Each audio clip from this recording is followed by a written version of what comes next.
obviously we're talking about sexual harassment today, but harassment applies across the board under the Equalities Act to various sort of what are called relevant protected characteristics. Has anybody heard that expression before? Protected characteristics. Any thoughts on what the characteristics are that are protected under the law? Yes. Quick shout out. Clarissa, yes, you all know. The sex. Yep. Racial. Sex, race, yep. Race, yes, all that. Yep. So, and there are 7 specifically correct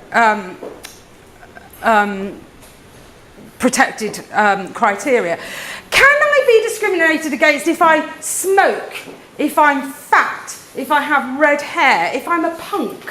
Sorry, I'm showing my age there a bit, aren't I? Can you be discriminated against for those things? Yes, absolutely. I have a client who supplies playground equipment to schools, and they take on salespeople.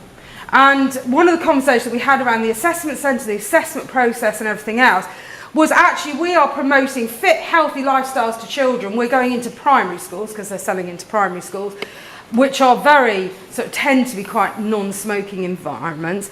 Can we, in our advertising for recruitment, say non-smokers only? And the answer is yes, you can. So it's quite interesting what you can and can't use as discrimination in terms of selection. But sorry, may we ask questions? Of course you may. Can you also advertise, I cannot employ fat people? No, I'm serious, because, you know, in the hospitality sector, I've mentioned on this occasion, there may be environments in which that person would not be comfortable working. Let's suggest an ice cream kiosk, yeah, which is usually small. The person's going to be there for 6 or 8 hours. Can you therefore say, I will not employ someone? You cannot make, you should not, and this is just best practice, make assumptions about what make other people comfortable or uncomfortable. So if you're advertising a job in a very small ice cream kiosk, that's what you say. Well, you know, it's in an ice cream kiosk. It's for that person to sort of self-select whether that's an environment that they want to work in. So if you just screen, you can say you mustn't smoke, but actually you can't say you mustn't be fat. I would be inclined not to, but effectively you can. And certainly if you have a good business rationale for doing it, like my client promoting fit and healthy lifestyles, what we said in the advertising and the attraction was we promote fit, healthy lifestyles outdoors, you know, and actually we like our consultants, sales consultants, to reflect that and buy into that. So, sorry, on the previous one then. So you said punk. What is the thing there? Is it actually appearance? So you say... Potentially, yeah. So, sorry, I can't remember your name. Paul. But you work in security, yes? A lot of doormen have tattoos, which actually now, and this has changed culturally. You know, I was working in the nightclub industry years ago, and the doormen always had to cover their tattoos up. Now it's probably a bit more acceptable, actually. Yeah, but 20 years ago it wasn't. So the whole appearance thing, you know, yes, it does. You can. I mean, you wouldn't necessarily say you can't be a punk, but you might say, well, actually, you know, that hairstyle, you know, that number of earrings or whatever. Unless there is a religious or race reason for somebody doing that. So henna tattoos, for example, some of the jewellery that Indian ladies will wear and that sort of thing, it's based around religion, so that's different. You cannot discriminate on that basis, unless it is on safety grounds. Yeah, hygiene and safety. Nurses, for instance, we were only allowed to wear one ring. Yes. Married. Oh, a wedding ring, plain band. You couldn't really wear a necklace, because obviously if a patient grabbed that or anything like that. So there are reasons why you can. And provided you have good reasons, then you know that's fine. But we digress slightly. So, but those are the 7 specific criteria. Age, though, Alison. Yes. There comes a point when, you know, it's different for everybody. But goodness, you wouldn't fitness instructor age 90. Do you know, I was listening to Breakfast News this morning, and they were saying about a tennis player who we now have, interesting bit of information for you, we now have the world champion over 85s doubles tennis champions. Sorry, I can't remember their names, but it was on Breakfast News this morning. So actually, age is very, and once again, there is no retirement age anymore. So in terms of age, you have to manage performance, and if somebody's performance isn't so good, you can't say it's age related, but you manage the performance and you set targets and objectives, and appraisals have become so much more important now. So this is the legal definition of harassment. So if somebody engages in unwanted conduct related to one of the protected criteria, and the purpose of them doing that, or the effect that it has, is to violate somebody else's dignity, or it creates an intimidating, hostile, degrading, humiliating, or offensive environment for that individual. It's the purpose or effect. So going back to the comment around, actually it's workplace banter, it may not be meant particularly in a harassing way or to deliberately harass, but if that is the effect that it has on the receiver or the other person around there, and remember, it doesn't have to be directed at me for me to complain about harassment. Okay? The classic case which really set that up, it's quite old now, was a car hire company up north where the gentleman who owned the company had had a lot of problems with Muslim people hiring cars and sending them back in a state or whatever. He took on a new somebody to work in the office to take bookings and said to her, do not accept any bookings from people with Muslim sounding names. And she went straight to tribunal. She wasn't Muslim, she was a white woman, and she went straight to tribunal and won a race case against him. So, you need to be aware of that. It's not, if you have office banter going on, yeah, fine, those 3 or 4 people involved in it think it's funny and are engaged in it and complicit, but somebody else might be sitting on the periphery who actually really is very uncomfortable by whatever's going on. So you do need some awareness around that. Everybody assumes it's women who get sexually harassed, and Frank's talked about whenever he was younger working in a very female environment, and it, I get really cross when women don't get called out as much as men do. I had one of the last proper job that I had before I became self-employed. I was HR director, and we bought a business up in Salford, and they were a lovely team, great team, quite a bit of office banter, and their administrator up there, lady up there, had I think it might have been a Chippendales one, but the male equivalent of a Pirelli calendar. And I said to her, you need to take that down, sorry. And she said, oh, why not? I said, because if it was the lads who had a Pirelli calendar up, you'd all be objecting. And right, so she took it down. And then somebody sent me an email that she had sent out to the girls on the company email with similar sorts of pictures of chaps. Now, she hadn't sent it to me, but somebody else took offence at it and said, actually, I think you need to be aware of this. And I had to go back and say, Julie, really, pack it in, because this is not acceptable. And women should be called out, should not be allowed to get away with it any more than men should. And should be called out on misbehaviour, if you like. It's also so if you engage in an unwanted sexual act, okay, which is, sort of almost like a bit more serious than a bit of banter, I guess, and the conduct has the same purpose or effect. And it applies around gender reassignment or sex, so it can be woman to woman, man to man, it can be straight to gay, and so on and so forth. So you need to be aware of that in your workplace. If you're thinking about sexual harassment, there are considerations. So in deciding whether the conduct has the effect referred to, what's the perception of the receiver, what are the other circumstances, and whether it's reasonable for the conduct to have had that effect. So a one-off comment about, would you like to go for dinner, is not, and you say no and they drop it, That's not sexual harassment. Pestering somebody might be, for example.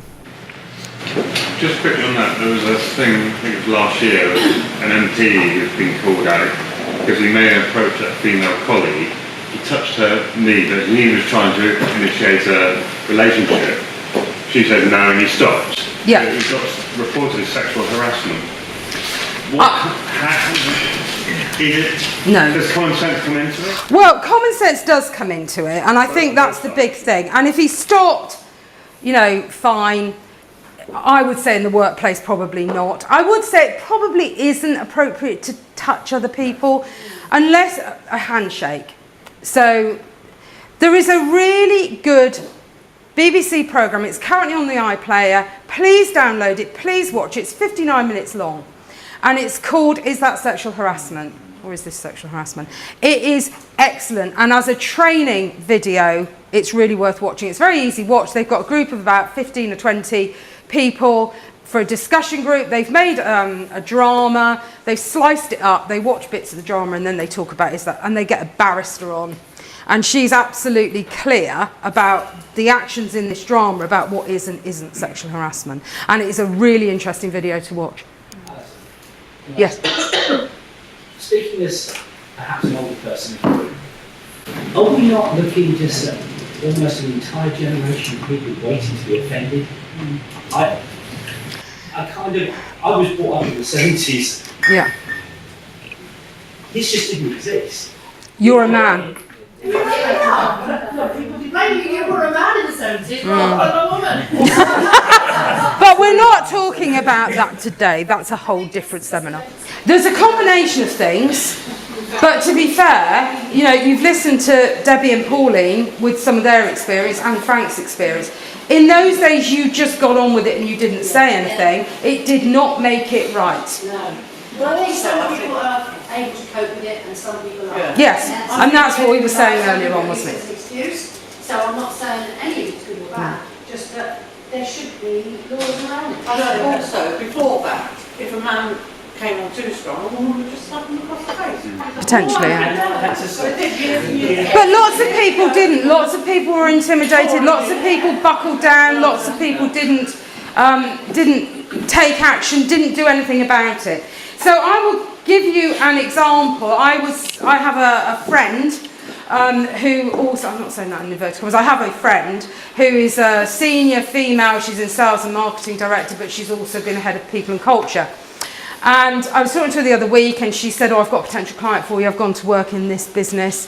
And I said, lovely, So we've been sort of chatting about what support I could give them and all the rest of it. I get an email from her Sunday night about a resignation. This lady's made some allegations actually around homophobic comments that have been made, not to her, but in the workplace. And they're emailing me saying, need to take you on now. They had this training day on Tuesday. During the course of the thing, there was a lot of noise out in the corridor, and he went out, put his head around the door, said, can you keep the noise down, please? And came back in and said, I do have to say, that was a gaggle of women making all that noise out there, looking at Claire. And then she's the only woman on the senior management team. And then at the end of the session, he went round the room, shook hands with all the men, and when he went towards her, she went to put her hand out to shake his hand. He grabbed her and kissed her on both cheeks. Is that sexual harassment? Absolutely. It's discriminatory because he treated men differently to women. It is absolutely sexual harassment. The purpose and effect was to demean her dignity and try to control her. Absolutely. And she said, but I can cope with that, it doesn't matter. And I said, no, Claire, you need to call it out. You need to go and see the MD and say, actually, we're working with this guy, we're paying him consultancy fees, and actually his behaviour is inappropriate. So I've left her with that thought. I actually thought that was funny comment, which I don't know if it was ever possible, but if somebody actually called that chap out and said, no, mine was difficult, sometimes somebody, you have more power, you can't say anything. Yes. That hopefully stops it, highlights it. Sometimes for him as well, he could be one of the people who doesn't realise he's doing it all the time. Yeah. Or he could be... He may not be deliberately doing it, but... And that's the difference in terms of boundaries and things like that. You know, actually people should have the resilience now to say, you know, and that's one of the issues is people need to be able to say, no, please don't do that, it's not acceptable, I don't like it. And it stops. Then it doesn't go any further. What happens if people don't say anything, and then it gets progressively a bit more and a bit more. And that's the thing with the office banter, is it starts out okay, but we all know, you know, it's like being down the pub telling jokes progressively, you know, and so on and so forth. In that environment, it's different.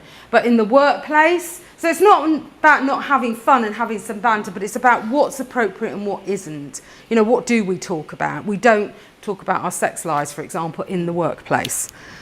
Should you, when you just mentioned, you know, you call them up for it, should you not have a paper trail or something like that?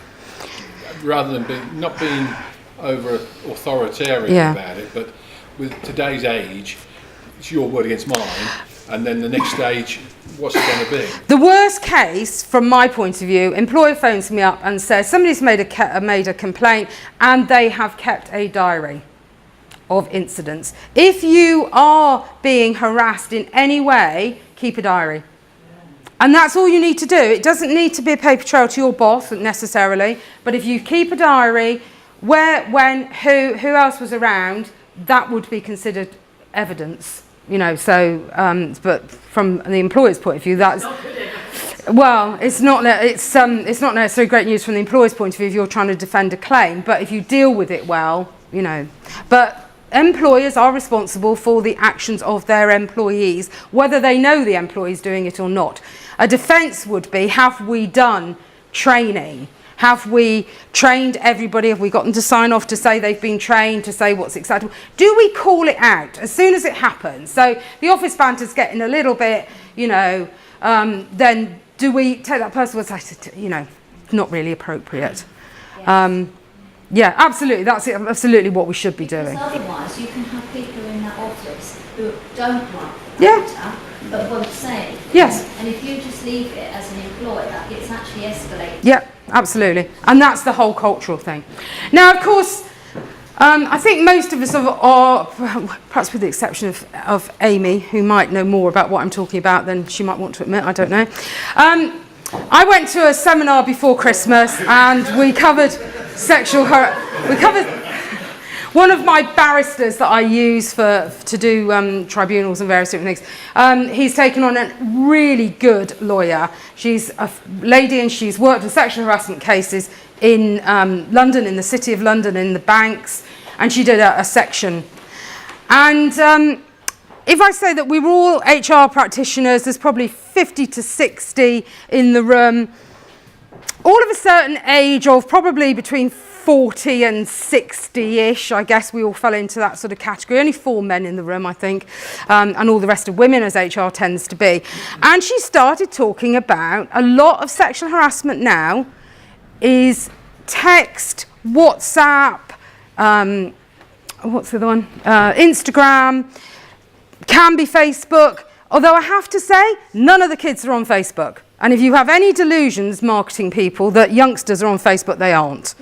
I can tell you that. They all looked at me blankly when I went up to the college and said, oh, the business forum's are on Facebook. Do you follow us on Facebook? And they all looked at me and said, what? And my 14-year-old will say, you are so out of date, Mum. Everybody's on Instagram. So I thought we'd have, and please don't take offence at this, and I have to say, if I worked for any other organisation, I'd have probably had to report myself this week for my Google searches. No, that's fine. So do emojis mean what you think that they mean? We're hoping that's a smiley face and it's a nice laugh out loud. Okay? So I send this to somebody and I'm thinking, you know, I'm thinking, stuffed aubergine for dinner and peach afterwards for pudding, is that okay? Yeah? And I have to say, when this came up in this seminar, we all looked at each other blankly and you're smiling, you know, don't you? Right, okay. But put them together and they have a totally different meaning. Do I need to explain to anybody, or actually are the visuals okay? Of course, some people do like to be a little bit more accurate when describing their assets, so the aubergine can be replaced with a shrimp. A shrimp. From the Cold War, some of us will remember the honey trap that the Russians and various people supposedly set, much beloved of spy novelists. But now there's a visual representation of the honey pot, or alternatively the taco. Once again, can I leave that to your imagination? Anybody need, yeah, no? Oh, that British weather. Raindrops keep falling on my head, but is it really meant to be rain? Or one step beyond? So, yeah. Again, I'll leave it to your imagination slightly. So when you're talking to your mum, those clapping hands might be applause. You know, we all use that. Somebody says, I've texted, oh, I've just passed my exams, and you go, oh yeah, great. But together like this, and someone's getting a smack bottom. Smiling face. Yeah. It's that way, or is it?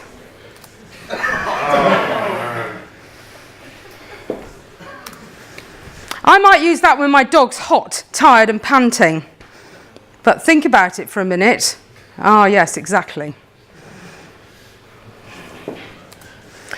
Now, it used to be come up and see my etchings to the card that Stephen had. Now it's Netflix and chill. So for some of us, I don't know whether any of us actually, well, I do because I'd heard that one, but the come up and see my etchings, yeah, might or might not ring bells with people around, you know, was like, would you like to come up for coffee, you know, yeah? Now it's Netflix and chill. So it's a whole new language, I think you will agree. As part of my research for today, one of the things I came across was something called the Daily Dot. Has anybody seen the Daily Dot? Now, I didn't print this off and put it on a thing because I have to say some of it, and I showed my son last night, he's 14, because he's been checking my presentation because he knows what all these mean and I don't want to get it wrong. And he said, I'm not sure I'm entirely comfortable with you looking at this sort of thing, Mother. It makes a whole conversation in emojis. And if anyone wants to have a quick look at this, you're more than welcome to do so, but don't be disgusted when you read what it actually says. So sexual harassment doesn't have to be verbal, it doesn't have to be physical. It can be email, text, WhatsApp, all of those social media type things. And please be very careful when you're using your emojis, because William restricts me to about 4 that I actually know what they mean. Has anybody got any questions? The one thing that I would say is that the key thing is about emotional intelligence. It's about being able to read the person you're talking to.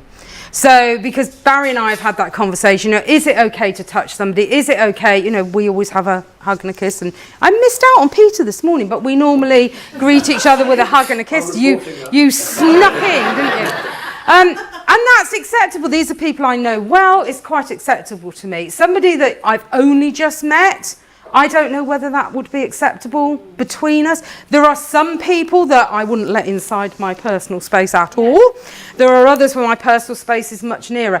It's the emotional intelligence and ability to read that. So to Ian's comment about, you know, have we brought up a whole generation? I think maybe yes, but it is about seeking permission to do certain things in terms of, you know, do we greet with a handshake, do we greet with a kiss on both cheeks and things like that. I work for WH Smith News, which is the distribution arm of WH Smith. They distribute newspapers and magazines. Very male dominated, great when you went on conferences because there was never a queue for the ladies but there was for the gents. But of course I'd come out of the hotel sector, and particularly working in London in big London hotels, very international, lots of Europeans.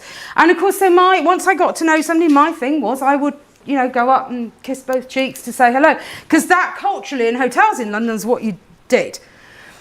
I was a bit of I don't know what the word is within WH News. Nobody objected to it. I don't think anybody minded, but they found it very odd because they'd never come across that before, because it was, 90% men probably across the board. So it was quite, it was quite strange for them when I started doing that. Like I say, nobody objected and nobody said, Alison, don't do that, or that's sexual harassment. But I got to know the guys, and that was what we did. But it is about that emotional intelligence to read the other person. If the other person steps back, looks uncomfortable, or goes towards you with their hand outstretched, you don't grab them and kiss them on both cheeks. Sorry, Barry, you were going to say something. It's just that my mother's side is Dutch, my father's side is Austrian. I lived and worked abroad a lot, and it is normal to kiss both cheeks. I also suffer something called prosopagnosia, which is actually not recognising people's face. So I don't always recognise. I think I'm supposed to know that person, but it doesn't register quick enough. So I look at them and I kiss them because I think I know them. So I have a real double whammy here. Nothing compared to what it's like for them. But, but it's really quite embarrassing because I suddenly realise I've never met that person. But you have a disability as well. Yeah. So that more than one. From the meeting. I've got time. But it's err on the side of caution. If you're not sure, don't do it. That's my advice. I just wanted to make, I don't want to keep commenting, but I just wanted to say that didn't they do some research that said actually if you do the double kiss, it's far more hygienic than shaking hands? It probably is actually. That's beautiful. I don't know, but it probably is. Some cultures. But some cultures, it's not acceptable to shake hands. Certain cultures don't. That isn't an acceptable thing either. Yes, somebody can't well on the continent, and that is what you would do. Yeah, absolutely. Yeah, absolutely. But it is also that. Having worked in London now for quite a few years, it really is a tense way.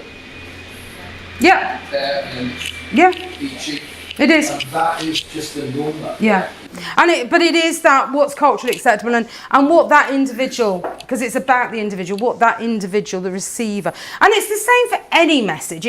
Not necessarily whether it's something sexual or not sexual or discriminatory or whatever.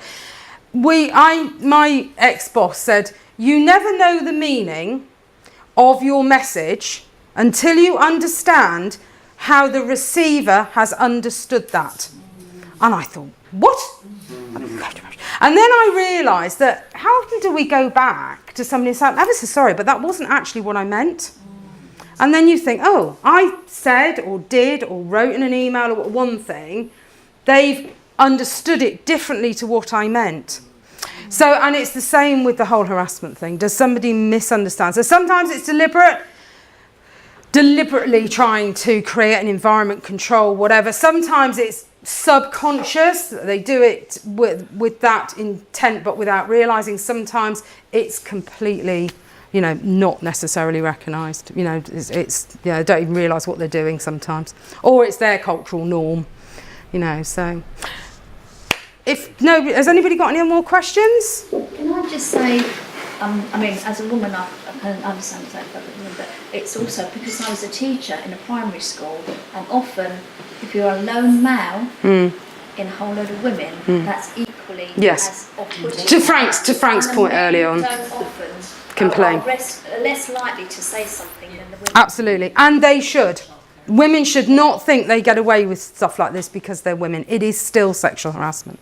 And as Frank said, he went home and cried. Yeah. And, like your brother, it can have very serious ramifications for people. And it can affect their whole career. You can go in and be sexually harassed at 18 or 20 and actually it affects your whole personality and your whole, way of being unless something positive happens and you can work through that, you can process it, you go into an environment where you get support and can move forward. Thank you very much. I'm sorry, I'm very aware that it's 9:15, so I apologise for keeping you longer than the 9 o'clock deadline. But I hope that was useful and interesting, and if anybody wants to know more, please feel free to give me a shout. And thank you very much for your time and attention, your questions and your interaction.